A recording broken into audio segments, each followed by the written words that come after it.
My hat, my hat, my hat. They're dancing around my hat. My hat, my hat, my hat. Well, what do you think of that?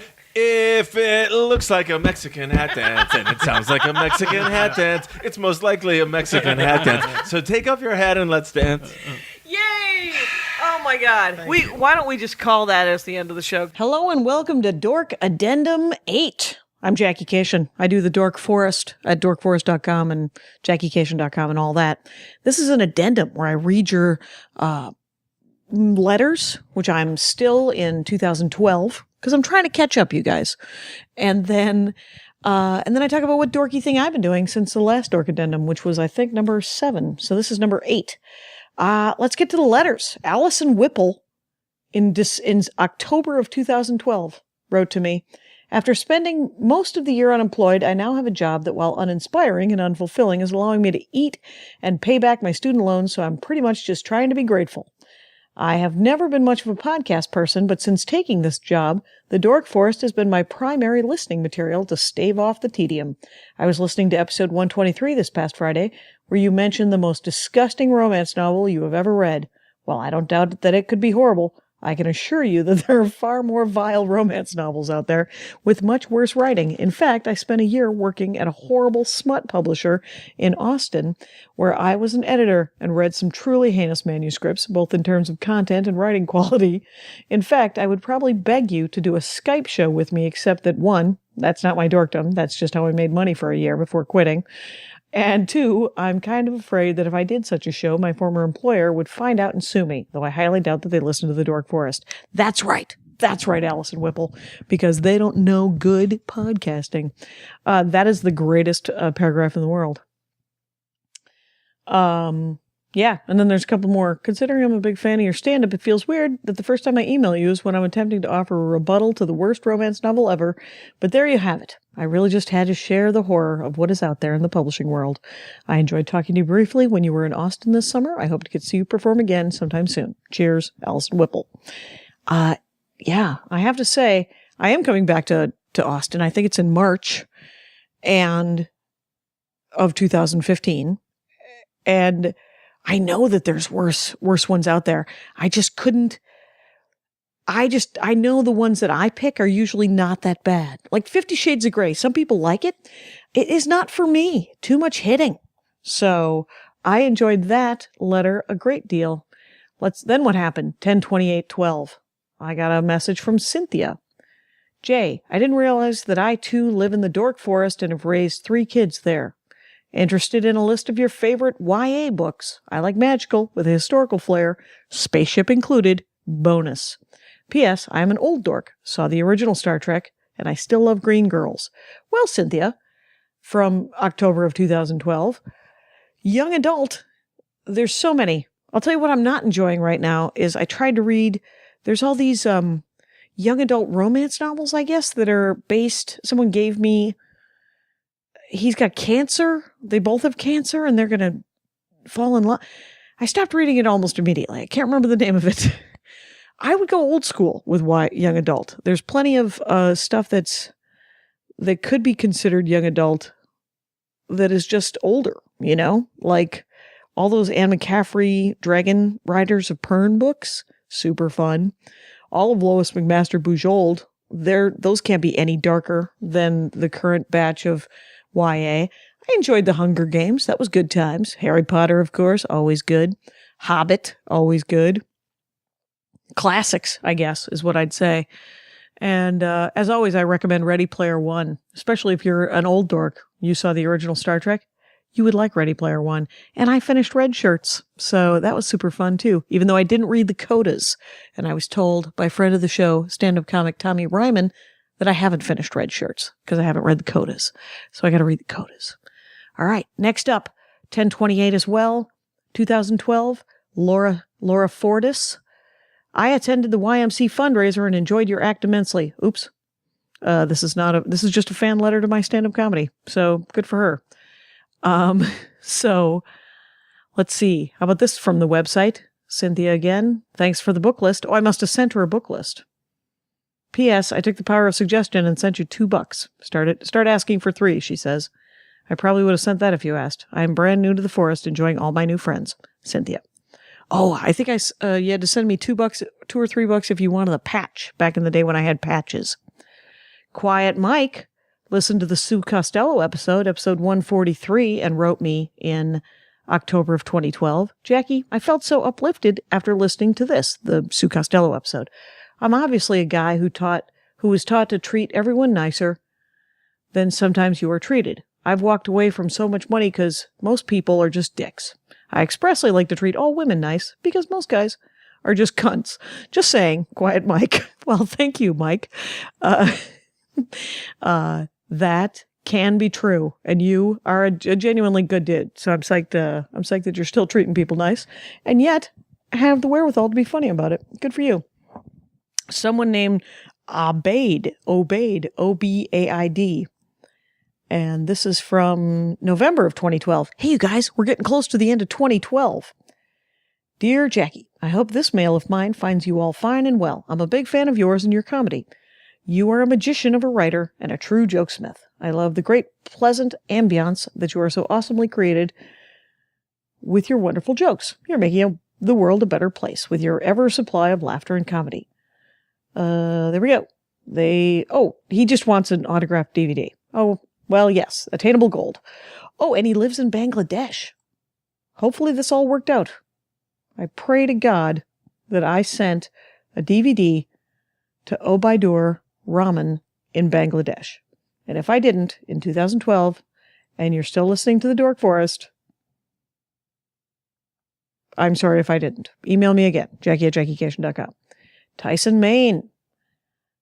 Yes, he's going to come see me in Kirkland, Washington at Laughs tomorrow night. Yeah, I had to cancel my Kirkland, and then I haven't rebooked it, though I have booked Tacoma in the upcoming months here in 2015. But this is from November of 2012 as well, from Tyson, Maine. Glad you liked the show. And please come back, he says. Well, I'm going to, and I've been back since 2012, so sorry. Hopefully I responded to this email. Also November, John Wendler. Dear Jackie, I just started listening to your podcast, and now I'm on my 6th episode in 2 days. Wow, it's so good. I am amazed at how in-depth you get with your guests and how much solid information you pack in. Of course, you're hilarious as well. You ask exactly the right questions. I get in such a disarmingly casual way. It's informative as anything on NPR, if not more so, but I listen more closely because it's fun. Anyway, thanks again. Well, thank you, John, in Chicago, so much. I'm glad you are enjoying the show. I hope you are still 3 years later, John Wendler. Gloria Young writes, also in November of 2012. Hi, Jackie. I just finished filming a web series and am in the beginning stages of the next one. Paranormal research. I'm wondering if this is just a real letter or whatever. Oh, yeah, she wants me to be on her paranormal thing. Well, let me tell you, Gloria Young, from 2012, if there's a way that you can get in touch with Karen Rontowski, who is just, I think, at Rontowski on Twitter, you should do that, because she loves the ghosts. She did an episode of the Dork Forest about ghosts. James Folkson writes, also in November of 12, Hi, Jackie. Like your podcast, listening to the Lindy West episode as I type. Don't like the hat dance very much, but think it is neat when you say the end of the show and it's cut off before the W has a chance to finish. I noticed that.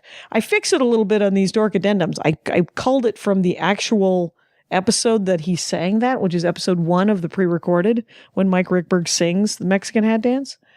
So I remember getting this email because this is from 2012. I am 71. I live in Southwest Missouri, a retired systems programmer. I read sci-fi. I don't like most fantasy other than Piers Anthony. I don't game very much, unless you consider Spider Solitaire gaming. By the way, went to a new neurologist today named Roger Oglakian. Yep, an Armenian. Keep up the good work, Jim. Well, Jim, James Folkson of Southwest Missouri, thank you for writing. Wow. And then he emailed me again. He downloaded a bunch of Never Not Funny episodes, he's telling me. Well, good for him. 71. This guy is figuring some stuff out. Good for you. I hope you are still with us, sir. 71. Not old anymore.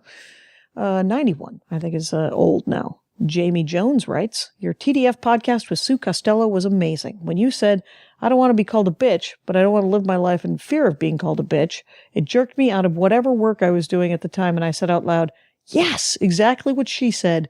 That whole episode is awesome. I work at a small-town library, and as a woman, even there I get treated like shit sometimes, just because I have girl parts. It sucks.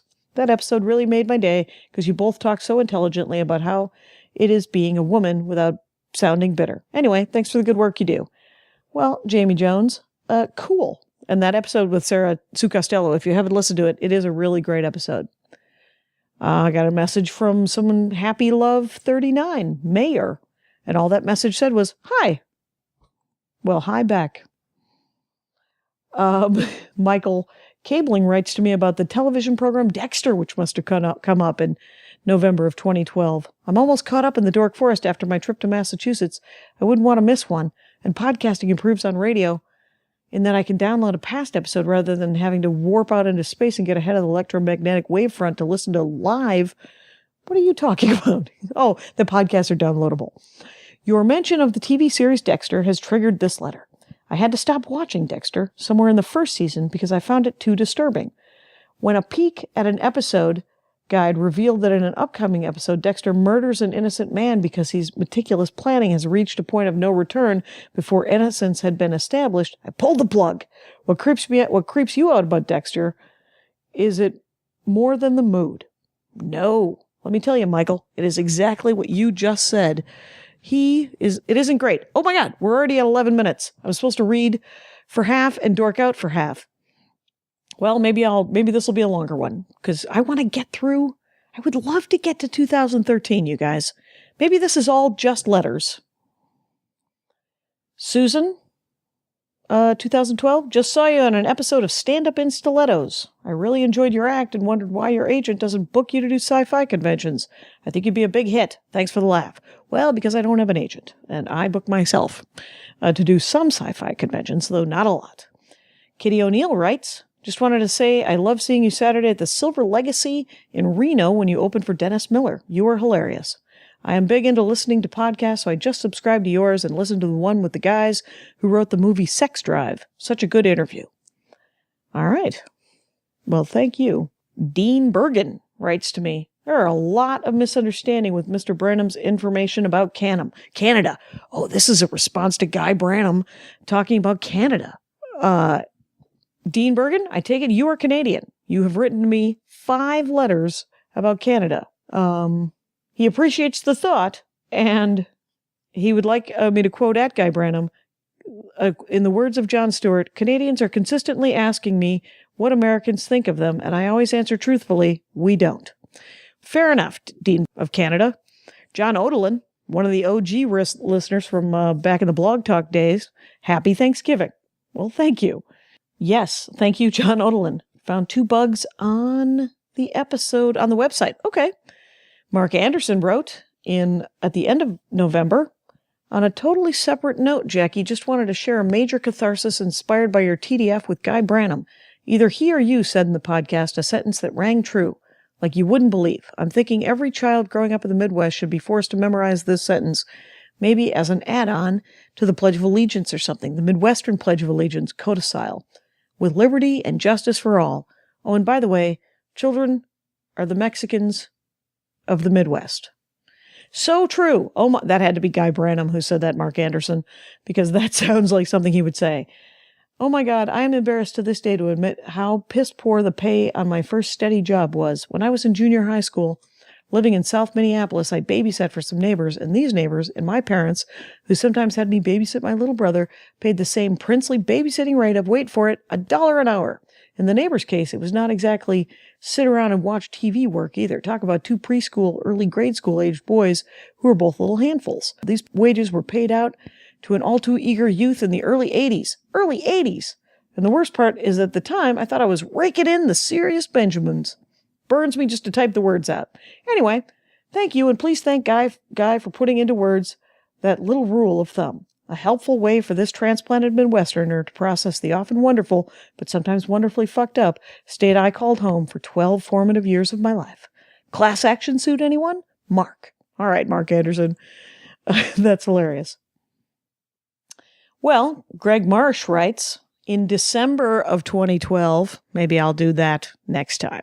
We'll do the last month of 2012 on Dork Addendum 9, but this is Dork Addendum 8, and so I guess I'll tell you what I've been doing. Andy came with me. We went and saw Hedwig and the Angry Inch. Yes, we did, with James Cameron Mitchell, the guy who wrote it, and it was amazing. I had never seen the movie. I had never seen the play. I had never even heard the music. But now I will purchase the soundtrack and sing along. My favorite line in Hedwig and the Angry Inch, and I don't know if it's in every iteration, but it was, I'm pronoid. I have a feeling that everyone is on my side. I paraphrase because I can't remember the exact line. Hedwig and the Angry Inch, it was so fun. And then Andy and I went to the Met because Andy's an art guy. And so we went and looked at art. We looked at morning clothes, Mourning, morning clothes at the Met, fashion from 1800 to 1920 or something. And it was mostly how ladies would dress when someone died and how it went out of fashion. And many of the historical romances I've read in my life, there's always someone in mourning. And it's a great way for guys to know who's been laid before. No. And is now available. I kid. And then we saw, I think we went to that. We went we went out to eat a lot. We wandered around New York a fair amount. And we stayed right by Union Square, where I bought a chicken at the Union Square Farmers Market. Here's what I'd say about farmers markets that are a half a block from Whole Foods. You might not want to sell a frozen chicken that has a date on it from September of 2014 when I'm buying it in January of 2015. It could have been flash frozen, and the chicken itself was fine, but I could have walked over to Whole Foods and bought a chicken that was killed in the last week and a half and never frozen. Perfectly good chicken, by the way. Here's the other thing about that farmer's market chicken. I had to finish plucking it. All the pin feathers were still in it. I don't want to spend $15 on a chicken and then have to take the pin feathers out. If that's the worst thing that's happened to me, that's a win. I finished reading Red Shirts, except for the coda, which doesn't count, of course. Now I've got to go back and finish the codas, according to Tommy Ryman. And I finished The Wilder Years, which is Wendy McClure's, she visited all of the Little House on the Prairie homesteads. And she gave me that book in Chicago. She came up to me after a show in Chicago. And she wants to be on the Dork for us, talking about Little House on the Prairie. And I was like, yes. And I think that was last summer, though, because I've had that book for a while. I have a large stack of books to read. So I haven't started the new book yet. But those are the dorky things that I have done this week. And we can all look forward to the next Dork Addendum. And thank you so much for listening to Dork Forest. Remember, Patrick Brady does not do the audio on these. So any audio problems, all me, all the time. Next time, 2012, December.